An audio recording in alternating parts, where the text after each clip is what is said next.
여러분 안녕하세요. 우리 대한민국의 미래가 생각보다 녹록지 않습니다. 상당히 지금 불안한 상황으로 흘러가고 있습니다. 그리고 부동산 쪽도 많은 분들이 느끼시겠지만 서울 같은데 일부 집값이 계속 상승을 하고 있고 지방은 반대로 몇 군데 빼놓고는 미분양도 많고 또 상당히 지금 부동산 시장 자체도 좋지 않습니다. 그런데 그것뿐만 아니라 건설사들도 지금 부도가 벌써 올해 들어와서 거의 10군데 이상 부도가 났고요. 그리고 또 잘 아시겠지만 이 경제 성장률도 지금 현재 상당히 지금 저주에서 마이너스로 1분기 나왔어요. 이게 25년 우리 대한민국이 저는 굉장히 작년부터 25년 좀 안 좋고 불안할 것이다 말씀드렸는데 생각보다 어려운 것 같습니다. 그런데 예언서를 보면 25년 통일이 된다 뭐 이런 것들이 많아요. 물론 저는 앞으로 한 10년 정도를 바라보고 있어서 올해 뭐 통일이 된다 이렇게까지는 생각하지 않고 있는데 실제로 과거 예언서들 보면 그런 게 많습니다. 그래서 오늘은 그러한 부분하고 또 이 중국인들이 우리나라에서 지금 상당히 부동산을 많이 지금 보유를 했어요. 이것 또한 지금 심각한 상황이어서 그러한 부분도 오늘 좀 같이 알아보도록 하겠습니다. 물론 지금 중공이 생각보다 상황이 심상치 않습니다. 일단은 중공의 최고 권력자인 시진핑이가 지금 권력을 거의 다 빼앗겼다 이런 이야기가 나오고 있고요. 장유시아를 비롯해서 후진타오 세력들이 지금 권력을 장악했다. 그리고 8월 달에 사정전회에서 쫓겨날 것이다. 뭐 이런 이야기가 나오고 있습니다. 저는 이런 게 나오기 전부터 25년, 26, 27년, 이 3년 동안 시진핑이가 버티지 못한다. 사망을 한다라든지 물리적으로 쫓겨난다라든지 이럴 가능성이 높다라고 말씀을 드렸는데 그게 현실화되어 가고 있습니다. 그러면 지금 굉장히 중차대한 시기인데 지금 이재명 같은 경우는 뭐 여기저기 중공이든 대만이든 쉐쉐하면 되지 뭘 그렇게 따지느냐 뭐 이런 이야기를 해서 난리가 난 적이 있잖아요. 그런 측면으로 본다고 하면 이재명이 스탠스는 일단 친중, 반미 이런 쪽이다 이렇게 보여집니다. 그렇다고 하면 지금 트럼프 대통령 같은 경우도 지금 중공과 무역 전쟁을 하고 관세 전쟁을 벌이면서 중공을 무너뜨리고 시진핑을 쫓아내려고 또 러시아 푸틴을 어떻게든 쫓아내려고 지금 계획을 세우고 있는데 우리 대한민국 가장 강력한 연결고리인 한미 동맹이 무력화된다고 하면 미국에서도 우리나라에 대해서 더 이상 이제 많은 지원이라든지 아니면 정치적, 경제적 이런 부분에 대해서 상당한 우리나라한테 안 좋은 영향을 끼칠 수 있는 정책을 많이 필 수 있습니다. 이렇게 되면 결국 우리 국민들이 힘들어지지 않겠습니까? 그런데 상황이 지금 녹록지 않고요. 일단 올해 성장률도 잘못하다가 마이너스로 갈 수도 있다. 한국은행에서는 0.8%, 1%도 채 안 되는데 이것은 0. 몇 퍼센트는 성장한다 볼 수가 없습니다. 최소한 2.5%이 정도는 가야 되는 건데 일단 상황이 정말 심각하게 돌아가서 안타깝지만 앞으로 어떻게 될지 한번 추가적으로 살펴보도록 하겠습니다. 먼저 중공을 보면 중국의 많은 예언서 중에서 왼쪽은 추배도라고 하고요. 오른쪽은 철판도인데 이 추배도나 철판도 예언서를 보면 이제 중국의 운명이 거의 다 끝나가는 것으로 지금 나오고 있습니다. 이런 예언서뿐만 아니라 이 중공의 역사를 보면 한 왕조가 평균 70년에서 80년 정도 갔습니다. 물론 뭐 한나라 아니면 당나라, 청나라, 명나라 이런 데는 250년에서 거의 뭐 300년 가까이 간 왕조도 있습니다만 중공에는 엄청난 왕조들이 있었죠. 평균적으로 말씀드리는 겁니다. 그렇다고 하면 이런 예언서에서 보면 이제 시진핑이가 죽던지 실각하던지 그렇게 되고 중공 자체도 중국 공산당이죠. 그래서 붕괴가 되어가는 수순으로 지금 여러 가지 예언서들이 나와 있는데 지금 현재 그런 상황이 지금 중공에서 벌어지고 있습니다. 어떤 분들은 무슨 소리냐 중공이 작년에 5% 넘게 성장을 했고 그리고 무역 수지도 지금 엄청나고 잘 나가고 있는데 뭔 헛소리냐 이렇게 말씀하실 분들이 있어요. 뭐 그런 분들은 또 그것만 보기 때문에 사람이 그렇잖아요. 보고 싶은 것만 보기 때문에 그런데 물론 수치상으로 그렇게 나와 있습니다. 하지만 서서히 서서히 내면적으로 하나 둘씩 이렇게 기초가 붕괴되어 가고 있어요. 겉으로 보여지는 거하고 건물이 멀쩡해도 속이 금이 가가지고 어느 한순간에 확 무너질 수 있지 않습니까? 그게 임계점인데 지금 임계치가 지금 다가오고 있어요. 그러면 우리나라한테도 상당한 영향을 미치게 됩니다. 사실은 굉장히 중요하고 심각한 상황이에요. 우리 대한민국도 힘든 시기가 앞으로 상당 시간 이어질 것이다. 이렇게 봅니다. 지금 많은 예언서들을 보면 2025년 우리 한반도에 엄청난 일들이 벌어진다. 이렇게 나와 있습니다. 그래서 이 엄청난 일들이 벌어진 이후에 한반도가 통일이 된다. 뭐 이런 이야기가 있고요. 그리고 또 일본의 7월달, 8월달 뭐 쓰나미가 일어나든 지진이 일어나든 아니면 화산 폭발이 일어나든 그 이후에 상당한 일본도 뭐 경제적으로 아니면 자연학적으로 봤을 때 일본도 엄청난 일들이 일어난다 이렇게 이야기를 하는 것들이 많죠. 물론 이거는 하반기 이야기인데 어쨌든 이제 몇 달 남지 않았습니다. 그렇다고 한다고 하면 우리나라도 일본에 문제가 생기면 상당한 영향을 미치겠죠. 가까우니까. 그리고 우리나라 전쟁이 일어난다, 통일이 된다 이런 예언들도 있는데 일단 저도 그런 것을 몇 번 소개시켜 드린 적이 있습니다만 일단 상황은 상당히 좀 녹록지 않고 이상한 방향으로 지금 흘러가고 있다. 그런데 사람마다 통일이 뭐가 그렇게 중요하냐? 또 통일이 되면 세금도 많이 나갈 것인데 그리고 북한 애들하고 어떻게 융화가 돼서 살 것이냐 여러 가지 걱정거리가 많은 거 알고 있습니다. 충분히 저도 그런 부분 이해가 갑니다. 모든 게 다 긍정적인 것만 있는 건 아니니까. 하지만 그래도 통일이 되면 긍정적인 요소들도 굉장히 많습니다. 이런 부분은 또 기회 있을 때 한번 말씀드리기로 하고요. 어쨌든 긍정적인 부분이 있던 부정적인 부분이 있던 기운의 흐름상 지금 봤을 때 점점점 통일의 시기는 다가오고 있다. 이렇게 말씀드리겠습니다. 그런데 문제는 지금 우리 대한민국에 친중 세력들이 너무 많다라는 겁니다. 지금 홍콩처럼 이러다가는 서서히 서서히 우리 대한민국이 사회주의 국가로 가든지 홍콩처럼 되든지 나라를 빼앗기든지 그렇게 되지 않을까 걱정스럽습니다. 왜 그러냐면 지금 우리나라 같은 경우는 지금 1945년 해방되고 48년, 45년 해방된 것까지 따지면 벌써 지금 80년이 지났잖아요. 그러다 보니까 6.25 전쟁 이후에는 지금 크게 뭐 전쟁이 있다라든지 아니면 국민들한테 뭐 정말 IMF 때 쇼킹하긴 했지만 크게 문제된 게 없었습니다. 커다란 뭐 자연재해도 없었고요. 그러다 보니까 지금 국민들 자체가 굉장히 해이해지고 나태해졌습니다. 그래서 요즘 같은 세상에 간첩이 어디 있느냐? 그리고 요즘 같은 세상에 무슨 이념을 따지느냐? 뭐 별의별 소리 다 하시는 분들이 있어요. 하지만 그게 나라가 망하는 징조입니다. 지금 이념도 굉장히 중요하고요. 또 우리나라 간첩들이 지금 득실득을하고 또 친중 간첩들, 친중파도 일종의 간첩이에요. 그런 사람이 어마어마하게 많습니다. 지금 우리나라 언론이라든지 정치계, 예술, 문화계, 일부 기업, 특히 언론계라든지 정치, 예술, 문화계 이런 데는 지금 70% 이상 중공에 장악됐습니다. 정말 심각한 상황이에요. 그런데다가 지금 중국인들이 우리나라에서 지금 집이라든지 부동산, 뭐 특히 이제 집이죠. 주택이니까 지금 보유하고 있는 게 무려 56%가 중공 사람들이 지금 보유를 했다고 합니다. 이게 얼마나 심각하냐면 하나하나 야금야금 지금 우리나라 부동산을 다 중국 소나기로 넘어가게 만들고 토지도 또 굉장히 많아요. 집만 있는 게 아닙니다. 그리고 상가 이런 것도 엄청나게 많아요. 그러면 이제 앞으로 나의 주인, 월세 사는 사람들, 임차인들이죠.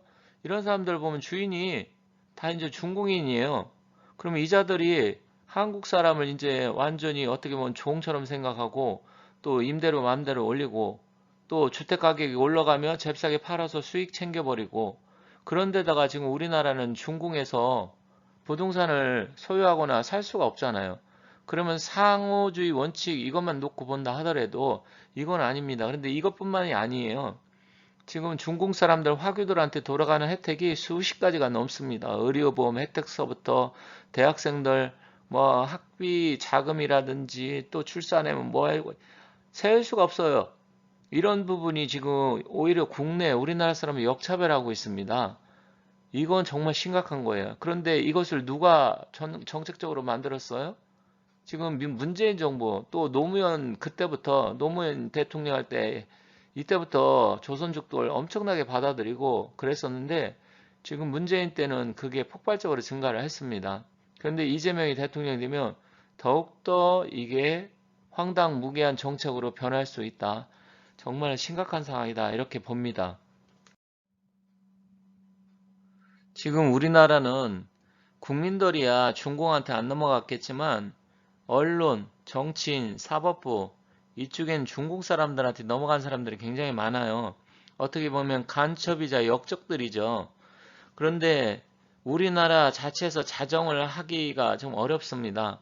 그렇기 때문에 빨리 시진핑이가 뭐 죽던지 퇴출되고 또 중공 자체에서 내전이 발생을 하든지 분열이 돼서 갈라져야 됩니다. 시진핑만 쫓겨난다고 될 일이 아니고 시진핑이 쫓겨난 이후에 중공이 분열이 돼야 돼요. 그래야 우리한테 유리한데 지금 돌아가는 상황을 놓고 보면 사실은 우리나라도 위태위태하고 중공은 중공대로 북한은 북한대로 지금 참 안타깝지만 상황이 좋지 않습니다.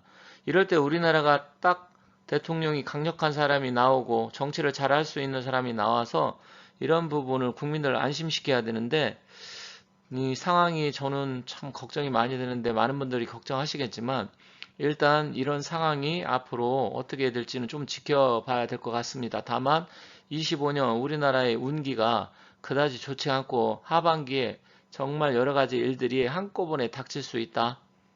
그래서 걱정이다. 이렇게 말씀드리겠습니다.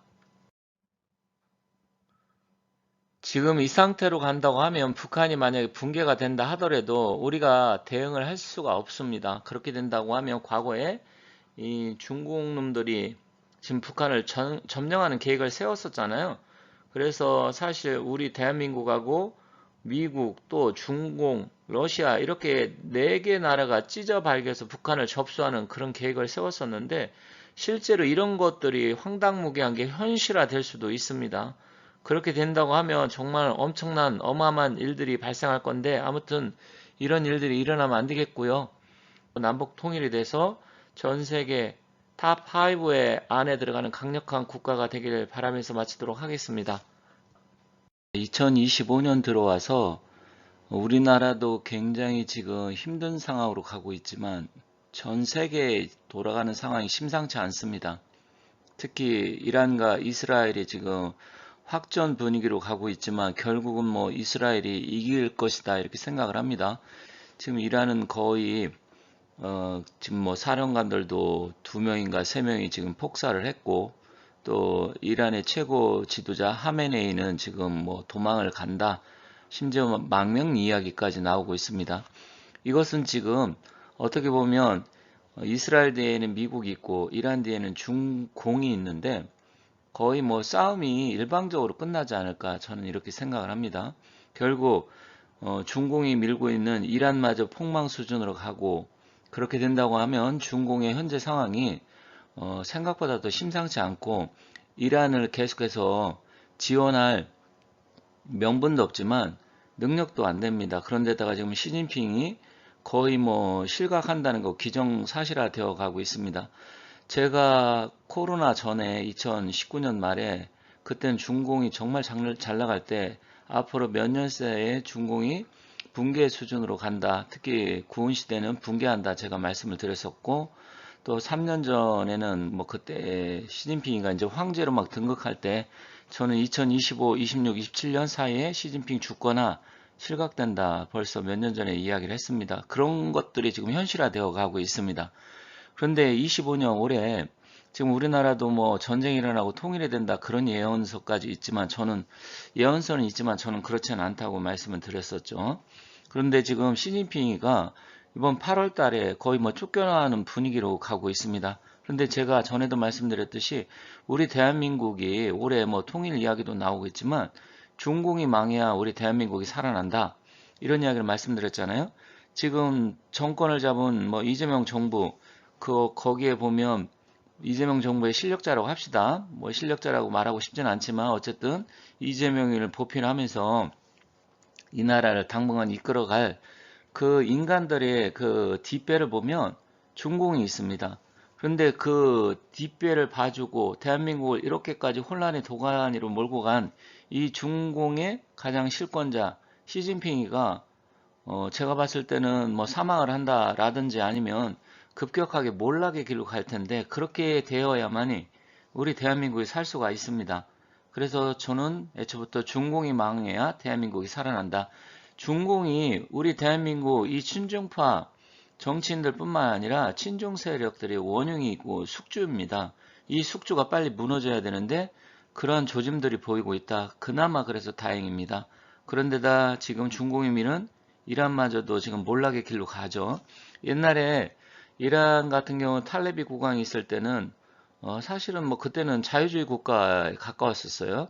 그런데 호메니용인가 그 자가 지금 뭐 어떻게 보면 뭐 자기들은 혁명이라고 하지만 반란을 함으로써 이란이 이상한 나라로 갔잖아요. 그럼 우리 대한민국도 자유민주주의 국가를 이렇게 잘 나가다가 갑자기 잘못될 수도 있다. 이렇게 볼 수도 있는 겁니다. 그런데 그 원흉이 중공인데 중공이 지금 망해가고 있는 것 같습니다. 물론 중국 자체가 망한다 이 이야기 아닙니다. 중국 공산당 정권이 지금 심상치 않다. 그리고 공산당이 무너져야 된다. 그런데 거기에 강력한 주자가 지금 나타나고 있는데 왕양입니다. 그러면 이 왕양이 누구인지 그리고 왕양에 관계된 예언서에 대해서 오늘 알아보도록 하겠습니다. 시진핑이가 몰락하고 있다. 뭐 조만간에 물러나고 쫓겨날 것이다. 이런 이야기가 계속 나오고 있는데 그 대표적인 자 앞장서서 그것을 지금 실행하는 자가 여기 보면 오른쪽에는 장유시라는 자입니다. 이 자가 활을 들고 있는 모습을 제가 이제 다른 유튜브 방송을 캡처를 한 건데요. 이 자가 보면 예언서 추배도라는 예언서에도 그런 내용이 나오는데 이게 바로 장유샤다. 이렇게 저도 추배도의 예언을 보면 장유샤라고 믿고 있습니다. 그런데 이제 실권은 군사적인 실권, 중앙군사위 부주석이기 때문에 시진핑 다음으로 실질적인 권력을 갖고 있는 자인데 이 자가 이제는 중국의 그 군대를 실권을 쥐고 있으면서 사실은 시진핑이는 어떻게 보면 배반을 했다, 배신을 했다 이렇게 볼 수 있는 거죠. 그런데 이게 추배도의 예언에 나와 있습니다. 그런데 장유샤가 그럼 중국 공산당의 총서기가 될 것이냐? 그건 아닌데 또 다른 예언에 보면 1955년이 양띠인데 양띠에 태어난 자가 중공을 파멸의 길로 특히 중국 공산당을 망하는 길로 이끌고 간다는 그 예언을 내린 게 있습니다. 그래서 그것도 같이 한번 살펴보도록 하겠습니다. 중국 공산당이 망하고 시진핑이 쫓겨난다는 예언서는 굉장히 많습니다. 여기 대표적인 게 이 왼쪽에 추배도라는 것은 등을 뒤에서 이렇게 밀어낸다 이런 말입니다. 추배도. 그리고 오른쪽 하단은 철판도입니다. 철판도란 말은 철판에 새긴 것처럼 그 예언이 변하지 않는다 이런 이야기인데 이 추배도에서도 보면 시진핑이가 쫓겨난다는 그런 예언이 있고요. 아래 철판도 같은 경우 시진핑이가 피를 흘리고 죽는다. 이런 이야기 예언이 있는데 지금 저도 이걸 몇 번 말씀드렸지만 이런 상황이 지금 굉장히 유사하게 돌아가고 있습니다. 그래서 이 예언을 구체적으로 좀 알아볼 건데 오늘은 추배도에 대해서 좀 더 살펴보도록 하겠습니다. 이 추배도는 사주에 보면 60갑자가 있잖아요. 그래서 60년 동안 매년 돌아가는 어떤 운, 기운 이런 걸 가지고 예언을 한 건데 그게 거의 놀랍도록 지금까지 맞았다고 합니다. 그래서 이 마지막 60번째가 개해년이거든요. 60갑자로 따지면 다시 돌아오면 이제 갑자년서부터 시작돼서 마지막 60번째가 개해인데 주역으로 보면 마지막 64개가 화수미제고 그 전이 63개가 수화기제잖아요.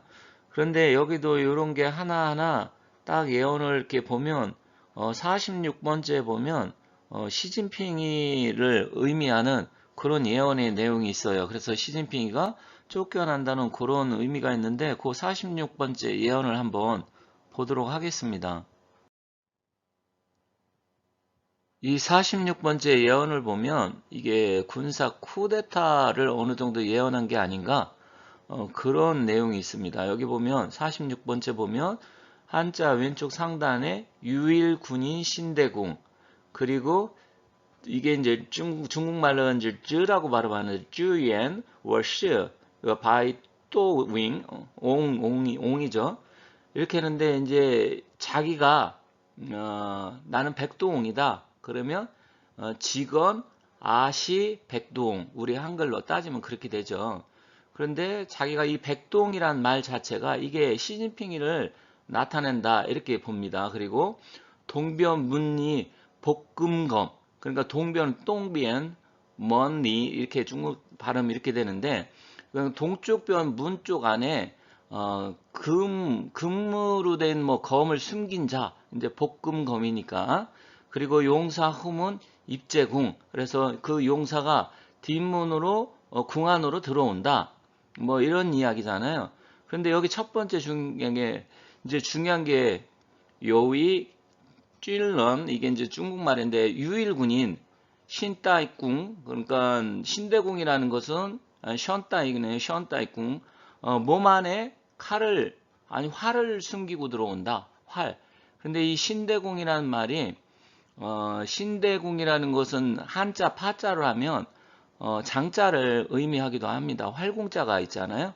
그런데 그것을 이제 군인이 들어와서 자기가 백동이라고 한다. 근데 이 백동이라는 것을 보면 시진핑의 습자를 보면 습자에 보면 흰백자에 기두자 이렇게 되어 있잖아요. 한자로 따지면. 그래서 이것을 시진핑을 나타내고 장시 군인이 활을 차고 들어와서 그것도 뒷문으로 들어와서 시진핑을 몰아낸다. 이런 의미가 있습니다. 이것은 이제 활을 찼다는 것은 군인을 나타내기도 하고 또 유일한 군인이라고 이렇게 되어 있잖아요. 그게 그런데 장시다. 근데 앞서도 말씀드렸지만 이게 바로 장유샤를 나타낸다. 이렇게 이야기들을 하고 있습니다. 그래서 이 중국의 지금 현재 군사 이 권력을 쥐고 있는 장유샤가 진짜 이 46번째 예언서대로 시진핑이를 몰아낸다. 이 예언이 그런데 거의 놀랍도록 지금 맞아가고 있다. 이렇게 보시면 될 것 같습니다. 그래서 일단은 지금 현재 상황이 장유샤가 시진핑을 몰아내는 그렇지 않으면 자기가 이제 뭐 예를 들어 갖고 지금 전에도 뇌졸중 수술했다 이런 이야기도 있었고 제가 시진핑이 그런 이야기도 사주풀이하면서 심혈관 질환이나 뇌졸중 이런 게 위험한 사주다 이런 이야기를 제가 2, 3년 전에 한 적이 있습니다. 뭐 보신 분 계신지 모르겠지만 그렇다고 하면 이 시진핑의 이 사주 기운을 놓고 본다 하더라도 굉장히 지금 위태위태하고 올해 을사년 내년 병호 정미 이 3년 동안은 시진핑이한테 정말 최악의 해가 될 수 있습니다. 그래서 시진핑이가 쫓겨날 가능성이 굉장히 높다. 저 역시 이렇게 보고 있는 겁니다. 그런데 또 다른 예언이 있습니다. 이것은 최근의 예언인데 28년 전이니까 1997년도 되겠네요. 중국의 구화산이라고 있습니다. 이 구화산에 있는 고승이 뭐라 그랬냐면 여기 양년생인 망공 그러니까 양년생이라는 것은 양띠의 해 그러니까 1955년, 1967년, 1979년 뭐 이런 식으로 양띠인데 더군다나 양띠생 같은 경우는 올해 내년 후년 3년 동안 삼재도 들어오잖아요. 그런데 이 양년생인 사람이 중국 공산당을 망하게 한다. 이게 예언을 한 겁니다. 고승이. 그러다 보니까 이게 최근에 막 드러나기 시작을 했습니다. 그런데 여기 지금 아래 사진에 보면 왕양이라는 자가 있는데 이 왕양에 보면 그 이름에도 물론 뭐 저 양자가 이제 우리가 대양, 해양 할 때 굉장히 넓은 바다 이런 것을 나타내잖아요. 그런데 거기도 양자가 들어가 있습니다. 근데 1955년 이 사람이 3월 12일생으로 나왔는데 어디는 3월 5일로도 나왔거든요. 그래서 나중에 이 사람이 사주도 한번 제가 풀어보도록 하겠습니다. 근데 이자가 중국 공산당을 망하게 한다. 이런 예언을 한 거예요. 그런데 이자가 지금 중국에 이제 이번에 총서기로 될 가능성이 큽니다. 그래서 집중적으로 살펴보도록 하겠습니다. 지금 왼쪽에 있는 자가 왕양이고 오른쪽 상단이 후춘화입니다. 후춘화는 원래 후진타오 계열이죠. 그래서 사실은 시진핑 다음으로 후춘화를 이제 다음 총서기로 했었는데 시진핑이가 자기가 욕심을 부리면서 다 몰아냈어요. 왕양도 몰아내고 후춘화도 몰아내고 후춘화는 그래서 야인 생활을 하다가 최근에 지금 부각되고 있고요. 그런데 시진핑이는 후춘화가 총석이 되는 것을 극구 반대를 한다고 합니다. 그래서 시진핑하고 지금 후진타오 세력이 공천단인데 이 공천단에서 일단은 왕양 쪽으로 지금 몰아가고 있는 것 같습니다. 그래서 왕양이 총서기가 되고 후춘화 같은 경우는 뭐 총리설이 나오고 있습니다. 그런데 이 왕양은 중국에서 지금 최연소 시장도 했었고요. 굉장히 승승장구하다가 시진핑 때문에 순간에 몰락을 했습니다. 그런데 상당히 이 사람은 공청단의 소속이기도 하지만 굉장히 합리적이고 그리고 약간 좀 민주적인 지금 공산당 내에서도 그리고 현실주의자입니다. 그러다 보니까 이자가 정권을 갖게 되면 지금 시진핑이가 잡고 있는 지금 중국 공산당보다는 훨씬 더 유화적이고 서방적인 정책을 펼 것이다. 그런데 옛날에 그 소련 시절에도 고르바초프가 페레스트로이카인가요? 개혁 개방 하면서 그때 결국 그게 소련이 몰락의 길로 갔잖아요. 그런 전철을 밟을 가능성이 크다. 그래서 이 지금 왕양에 대한 기대가 굉장히 큽니다. 그런데 예언에도 이 55년생이 양띠니까 이 양띠에 태어난 자가 중국 공산당을 멸망을 시킨다. 그래서 저 역시도 이 왕양에 대해서 상당한 기대를 갖고 있다. 그렇지만 뭐 이것은 결정이 나와야 좀 알 수 있는 거고요. 현재 상황으로는 굉장히 이런 가능성은 높다. 그래서 어느 정도 결정이 되면 제가 이 왕양에 대해서 사주에 대해서도 한번 알아보고요. 실제로 앞으로 어떻게 흘러갈 건지 그 부분도 살펴보도록 하겠습니다. 어쨌든 지금 중공이 굉장히 폭망의 수준으로 가고 있는 건 사실인 것 같습니다. 사실 이러한 것들이 벌어진 게 어떻게 보면 시진핑의 자승자박이라고 생각을 합니다. 왜 그러냐면 시진핑이가 자기 측근 세력들도 엄청나게 숙청을 했어요. 특히 군대 같은 경우. 그러다 보니까 자기 세력들이 몰락의 길로 가게 되어 있고요. 아래 하단에 원래는 장유샤도 태자당으로서 시진핑하고 가까웠었는데 이 장유샤가 돌아서면서 앞서 말씀드렸듯이 추배도의 예언처럼 장유샤가 군인인데 이제 장씨잖아요. 그러다 보니까 결국은 시진핑을 배반을 때려가지고 시진핑이 이 몰락하는데 가장 큰 일조를 한 자다. 예언대로 그렇게 됐다. 이렇게 봅니다. 그래서 앞으로 이 장유샤도 어떻게 될지는 좀 더 지켜봐야 되겠지만 장유샤가 총석이 되지는 않을 것 같습니다. 일단은 중국은 공산당이 군대를 이제 어떻게 보면 나라의 군대가 아니잖아요. 인민군대라고 하고 공산당의 군대입니다. 사실은 국군이 아니에요. 중국 공산당의 군대는. 그러다 보니까 이 장유샤는 군권을 갖고 있고 당권은 제가 봤을 때 왕양이 그래서 나라를 이끌어가지 않을까 이렇게 생각을 합니다. 저는 몇 년 전부터 남들이 중국 잘 나간다 할 때부터 저는 구은시대 중국 망한다 이런 얘기를 계속 했었는데 그리고 시진핑도 25, 26, 27년 3년 안에 사라질 것이다 이렇게 이야기를 했었는데 지금 일본 매체도 최근에 나온 거 보면 시진핑 8월 달에 실각서를 보도하고 있습니다. 과연 11월 달에 에이펙에 참석할까? 저는 참석 못한다고 보고요. 어쨌든 이게 지금 이코노미 톡스 뉴스로 나온 것을 제가 여기에 지금 갖다 차용을 했는데 어쨌든 여기 보면 시진핑이가 8월에 열리는 공산당 제4차 중앙위원회 사중전위에서 주석의 운명이 결정될 것이다. 그런데 여기서는 제가 봤을 때 아마 물러나게 되지 않을까. 그럼 만약 물러나면 어떻게 될까요? 이제 이에 따라서 새로 출범한 이재명 정부의 대중국 정책에 변화가 올지 이목이 집중된다. 이재명이 끈이 떨어질 수도 있겠죠. 물론 뭐 중국 공산당 자체가 금방 망하는 건 아니니까 뭐 이재명이 어떻게 할지는 좀 더 지켜봐야 되겠지만 자꾸만 중국에 기대서 또 우리나라 친중 정치인들 중공이 지금 망해가고 있고 어떻게 보면 서방에 다시 붙을 수도 있는데 엉뚱한 정책 펴가다가 지금 트럼프한테 잘못 보여가지고 괜히 우리나라 국익에 엄청난 마이너스 요인을 제공하는 일이 없도록 제대로 정신 똑바로 차려야 된다. 저는 이렇게 생각을 합니다. 이렇게 해서 그 양띠에 태어난 사람이 중국 공산당을 망하게 시킨다 이런 내용을 알아봤고요. 일단 올해 우리나라도 굉장히 어렵습니다. 10월에 통일된다 이런 이야기도 있는데 어쨌든 북한이 붕괴되면 옛날에 중국 공산당이 이 북한 지역을 4개의 권역별로 나눠서 다스리자 이런 아주 쓸데없는 엄청난 말도 안 되는 일을 벌린 적이 있는데 어찌됐건 그런 일이 일어나지 않길 바라면서 우리나라도 정신 똑바로 차려야 된다 말씀드리면서 마치도록 하겠습니다. 감사합니다.